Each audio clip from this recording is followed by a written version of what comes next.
thing that I would like to know, because the new song that you have released is a very unique combination of art and music, right? So tell us a little more about when did you conceptualize the idea and how the collaboration happened? Yes, I take pride in saying that it is, in fact, India's first art and music collaboration or music video, so to say. And some ideas come to you in minutes, some take years, some take a lifetime. And Nither Manga is one such idea which was, I think, came to me in a flash. Literally in a flash, which is a few seconds. I had gone to Hyderabad, where my elder sister and one of my best friends, Madhumita Mahapatra, stays. And she is a art connoisseur, and she knows that I love art. I used to paint as a child, and I have a deep love for expressing myself in different ways. So she told me, I've bumped into this very incredible canvas in my friend's house, and it turned out to be Asit's work, and that intrigued me to go and check out all his work. Asit Kumar Patnaik is whom I'm talking about. It so happened that I saw the first canvas and I felt an immediate primal draw to this red woman, and you can see her in a canvas behind me, because I own his work now too. And this red woman, or this recurring motif that Asit continues to paint for over 15 years. I think 18 years, 15 years, I'm getting confused. 15 years is my Lal Pari Mastani association or moniker, which my fans know me by. But Asit Kumar Patnaik is the painter whom I discovered thanks to Madhumita. And I felt an immediate connection to his paintings. And in this case, Asit's work engages not only with the social, the cultural, the political, but also the personal, all at once. That's the best way I can put it, because it made this connection with me and I could relate to it. Sometimes this woman was with multiple men, sometimes this woman was with a singular man. And she is, of course, the most constant recurring motif in his work.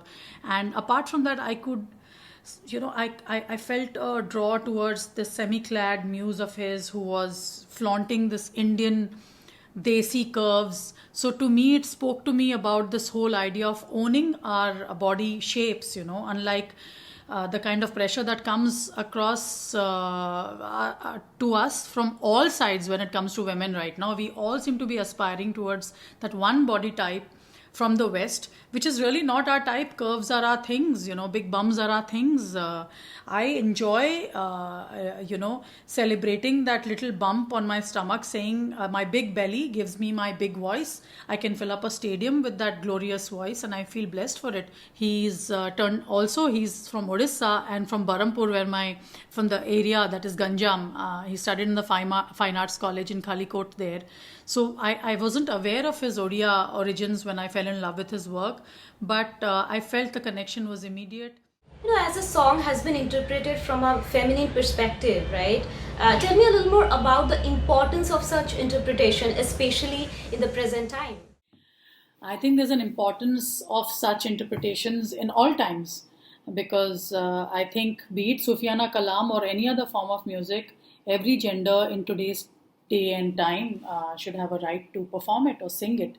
But having said that, I don't know how many people have noticed that Sufi music and Sufiana music, or Sufiana Kalam, has a predominantly feminine voice. And you always sing from a female perspective, in spite of the fact that it is performed mostly by men. So just think of, मैं तो पिया से नैना लड़ाई रे, जो मैंने खुद Coke studio में गाया है. मैं तो पिया से नैना लड़ाई रे, मैं तो पिया से नैना लड़ाई रे, घर नारी कवारी कहे सो करे. So mostly men kawal sing this traditional kawali. This is of course a new composition which was made by Ram Sampat, but these are ancient lyrics. It's a Sufiana Kalam written by Amir Khusro. But the point I'm making is most of the Sufiana Kalam is sung from a perspective of a female. while mostly men sing it, you know.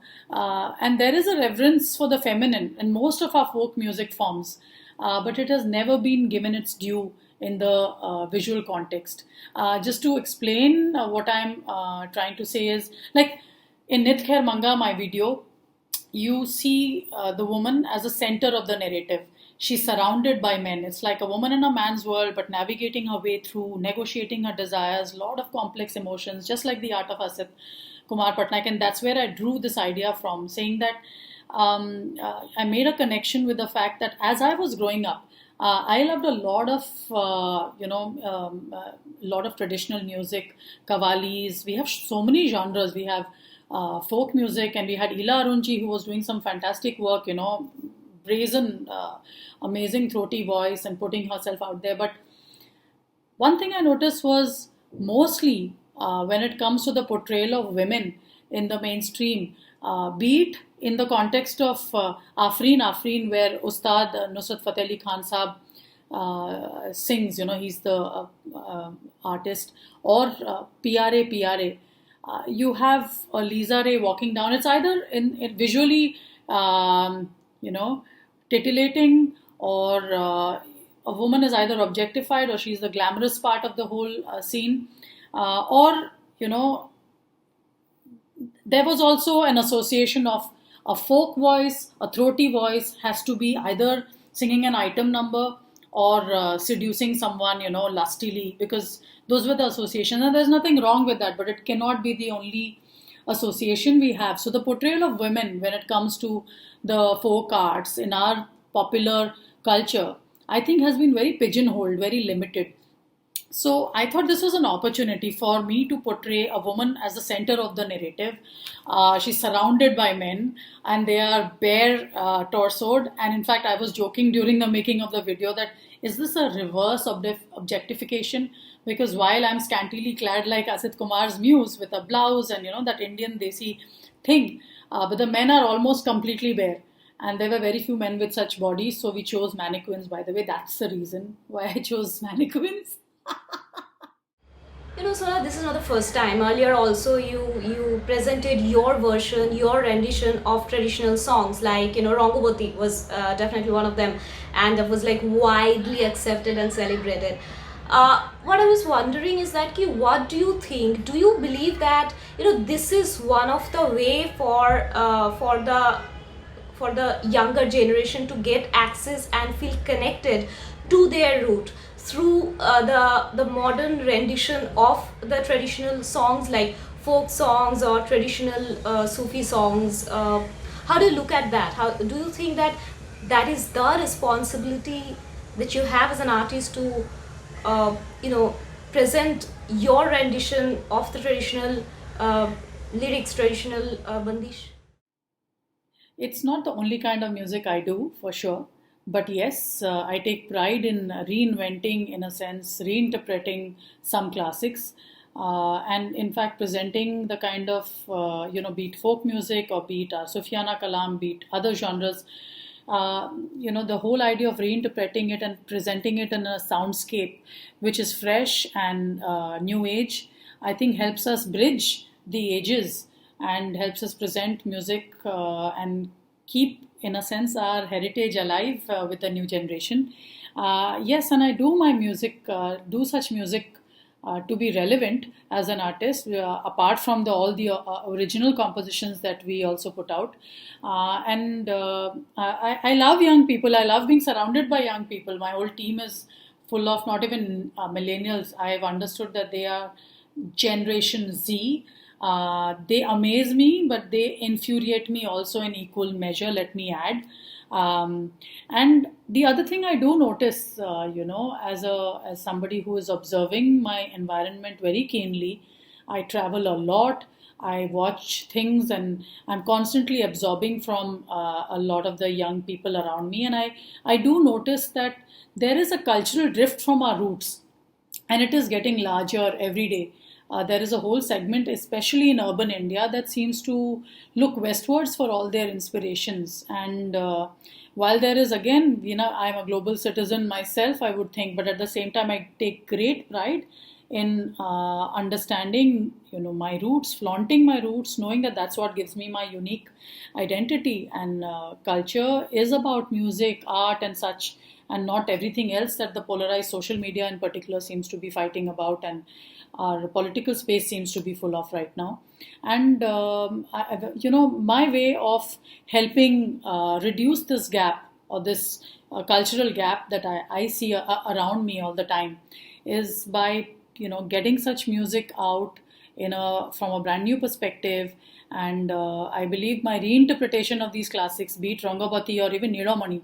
Nilamani is a release I put out a couple of weeks ago during the cyclone Amphan, saying it's my ode to the East, it's my ode to Odisha, which has a very, very, very rich culture of music, which hasn't seen as much of celebration in the mainstream. We only seem to hear a lot of Punjabi sounds in the mainstream. So it was my way of saying, let's focus on other parts of the country too. And Nilamani was my ode to the East and Odisha. And now Nit Khair Manga is also a response to that concern, saying that all good music is valid and should find a space in our popular culture, in our mainstream. So I guess that's about it.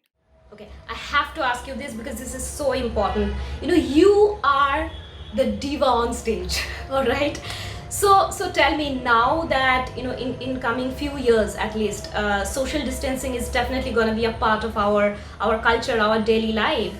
How are you gonna deal with the fact that there is not gonna be so many live gigs and live concerts where you're gonna get a chance to interact with your fans and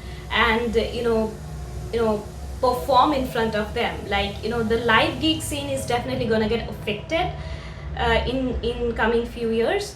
So how are you planning to deal with it? Well, it's turned my life upside down for sure. It's put a whole industry out of work. Not only musicians, but technicians, stage, light, sound people, creatives, management agencies, event agencies, everybody who works on the live circuit. They're all facing the worst possible scenario in at least the next year, and I'm being optimistic when I say that. My concern is not just for myself, but for the overall creative community.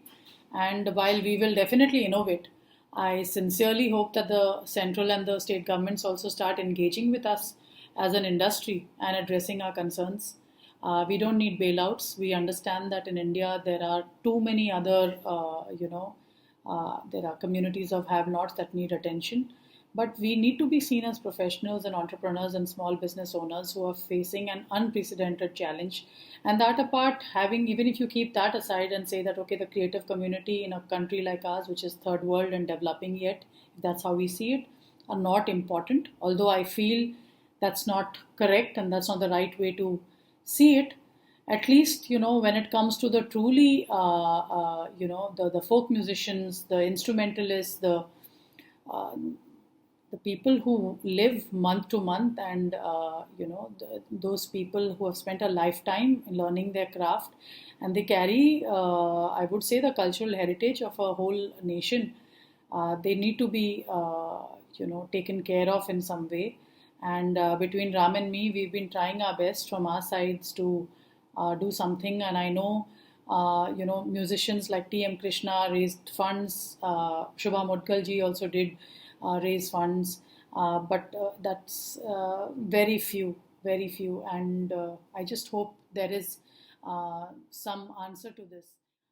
So that is Sona Mahapatra telling you about her latest release. Okay, I don't know why I've gone into this third voice, but yeah, this is Sona Mahapatra, and I'm talking to you about all kinds of things, including my latest release, Nit Khair Manga, which is out now with India's first art and music collaboration.